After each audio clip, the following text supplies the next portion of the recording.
Bora lá, galera, vamos acompanhar os comentários sobre o jogo entre Fluminense e Botafogo. Botafogo vence a equipe do Fluminense por 4-2.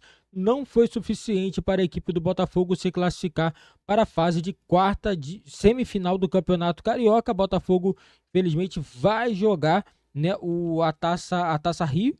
Né? É uma competição que o Botafogo também não pode querer desperdiçar, porque campeão da Taça Rio já garante vaga na próxima Copa do Brasil, né? Porque caso o Botafogo não consiga se ranquear bem pelo Campeonato Brasileiro, essa competição já é uma competição que dá vaga já garantida para a próxima Copa do Brasil. E o Fluminense vai enfrentar o Flamengo nas semifinais do Campeonato Carioca. E vamos acompanhar aqui as últimas informações desse jogo entre Fluminense e Botafogo. Seguidos aí, e o último agora de hoje é um clássico em cima de um clube, um time muito forte, um time que conseguiu ser campeão aí, né, em pouco tempo aí, ganhar dois campeonatos. A gente sabia que ia ser um jogo difícil, é sempre difícil jogar contra o Fluminense, principalmente pela qualidade que eles têm e estilo de jogo também. O Botafogo entrou muito mais ligado do que a gente no jogo e não tem nada a ver com o meio de campo.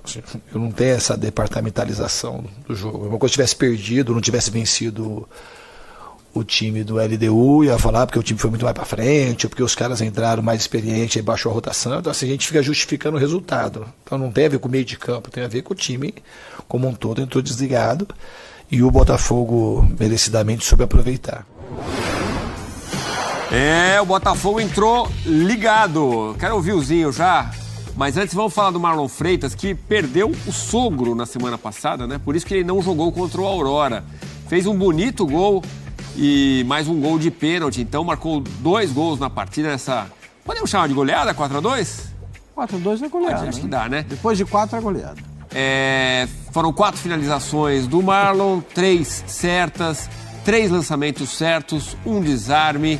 Então, uma lei do ex aí, de certa forma, ele foi revelado pelo Fluminense. Foi um jogo animado, Zinho, foi com muitas emoções. E o Botafogo, tá certo, com um jogador time misto, mas acabando com aquela história de tomar gol no final. Porque quando sai o 2-2, fala, ó, Botafogo de novo tomou gol no final, de novo não vai vencer, mas vai lá e faz 2. Virou a chave. Se a gente pegar os últimos 2 jogos, foram 10 gols, né? Média de 5 por partida, Zinho. Não, excelente, né? Se pensar no grande jogo aí do ano, esse jogo agora contra o Bragantino, o Marçal resumiu bem, a atmosfera é outra. Vem de 2 vitórias, falou até 3, mas não são 3, são 2 vitórias. São 10 gols. É um Botafogo que ele sim faz gols agora no final do jogo.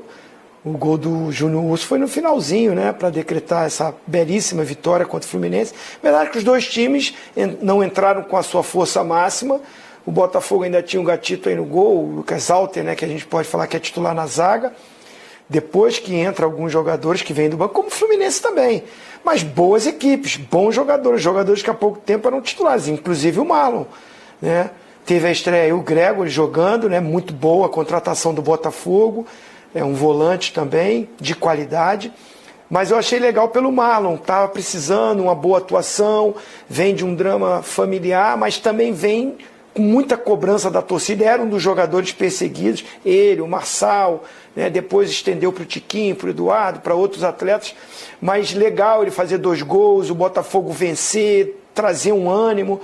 Venceu o Fluminense, que no meio de semana ganhou a Recopa, uma conquista maravilhosa, né? Uma virada em cima da LDU, tudo que se envolvia o jogo. Então o Fluminense ainda de ressaca, e o treinador, o Diniz, fala: o Fluminense não entrou tão ligado, ao contrário desse time do Botafogo, que entrou ligadão, fez um primeiro tempo melhor, segundo tempo mais equilibrado, com a entrada de alguns jogadores, e aí teve de tudo, né?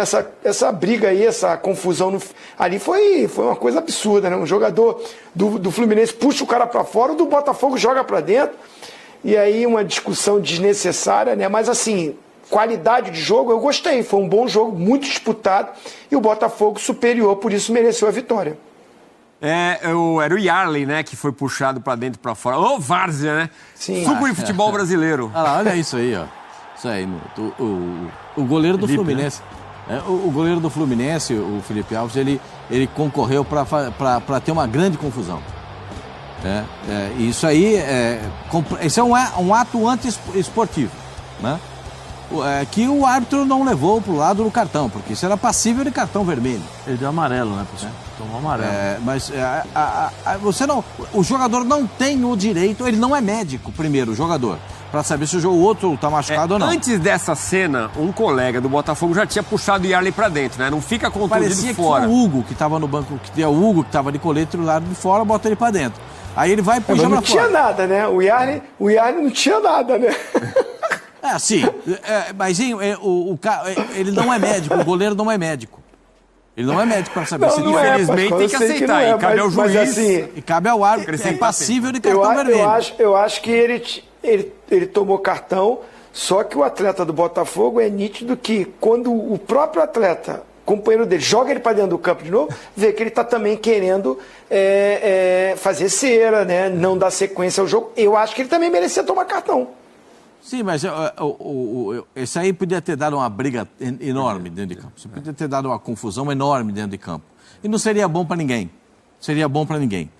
Agora, em termos de futebol, o Fluminense ficou longe de ser minimamente, eu vou dizer assim, competitivo. Empatou o jogo 2-2, empatou o jogo num pênalti. Depois o Botafogo, ainda melhor, consegue fazer mais 2 gols e ganhar a partida, mesmo não tendo o time titular. A gente vive dizendo que o Fluminense conseguiu montar um elenco, conseguiu montar um nível de reservas capaz de superar alguns adversários. Não foi capaz esse nível de superar uma boa parte também de reservas do Botafogo. Eu acho que o resumo do jogo é exatamente esse. O Diniz definiu bem, Fluminense entrou desligado e o Botafogo muito ligado. Acho que por tudo que está acontecendo também eles se sentiram na necessidade, Zé, de dar uma resposta como elenco, mesmo sendo vários reservas em campo. E vem aí Fla-Flu no sábado, então pode esperar outro Fluminense contra o Flamengo, né, Zé? Com certeza, né? Com certeza. Era esperado já esse Fluminense com a guarda baixa, né? Teve festa, muitas comemorações, né? O próprio Diniz hoje já estava um pouquinho mais calmo, né? Um pouco mais tranquilo. E por um outro lado você tem um Botafogo que precisa a todo instante dar a resposta. Eu acho que o torcedor do Botafogo só vai ficar em paz quando o Botafogo chegar numa semifinal, numa final, porque aí ele vai acreditar que o Botafogo continua o mesmo, porque a todo instante, por mais que hoje fez bom jogo... Ou avançar na Libertadores, porque esse jogo com o Bragantino tem a carinha de final, não, Zé? Fez um gol no final, mas é sempre com aquele, sabe, Edu, fica com o pezinho atrás. Eu acho que o Botafogo tem um bom time. Só não pode falar assim, vamos efetivar o treinador. Deixa o treinador do jeito que está para continuar com a situação, porque o Botafogo está jogando bem. Os interinos, desde o Caçapa, é só vitória com o interino, né? O problema do Lúcio Flávio foi quando falou, não, agora você é o nosso treinador. Aí caiu, então não vamos falar nada, deixa o Botafogo jogando assim que tá bom. Bom, galera, isso aí, né? Botafogo vai jogar contra o Bragantino em clima de final, é clima de decisão, é jogo que vale vaga na fase de grupos da Libertadores, né? Hoje o Botafogo com um time misto, mesmo assim conseguiu fazer um bom jogo contra a equipe do Fluminense. Fluminense também que vinha em ritmo aí de comemoração pelo título da Recopa. O Botafogo não tem nada a ver com isso, precisava vencer para poder tentar, né, avançar em semifinais do Campeonato Carioca. Não conseguiu, vai jogar a Taça Rio. E o Botafogo agora está de olho mesmo, na Libertadores, na fase de grupos, e na minha opinião é isso que o Botafogo tem que fazer, focar na Libertadores, né, e também tem que focar nessa Taça Rio, obrigação, na minha opinião, o Botafogo vencer, né, ficar com o título da Taça Rio e garantir a vaga na próxima edição da Copa do Brasil, que é o mais importante também. O Botafogo não pode ficar de fora de competições para poder lucrar. E já o Fluminense vai ter um confronto difícil contra o Flamengo, semifinais. Nos últimos anos, as duas equipes se encontravam na final. Esse ano vai se encontrar na semifinal do Campeonato Carioca. O Flamengo vai fazer de tudo para poder evitar o tricampeonato do Fluminense. O Fluminense também vai fazer de tudo para poder conseguir o terceiro título seguido do Campeonato Carioca, coisa que não acontece há muitos anos. Então o Fluminense vai vir com outra cara. Não adianta o torcedor pensar que vai ser o mesmo time contra o Botafogo, porque não vai vir um time do Fluminense muito mais ligado, um time com muito mais vontade, né? Todo mundo sabe que é outra equipe, é outra atmosfera. Quando entra em campo Flamengo e Fluminense, todo mundo sabe que É um confronto muito bom, né, entre as duas equipes, e vamos ter uma semifinal com cara de final de Campeonato Carioca, e da outra semifinal teremos Nova Iguaçu e Vasco jogando também pela semifinal do Campeonato Carioca. Quem vencer se enfrentam na final do Campeonato Carioca.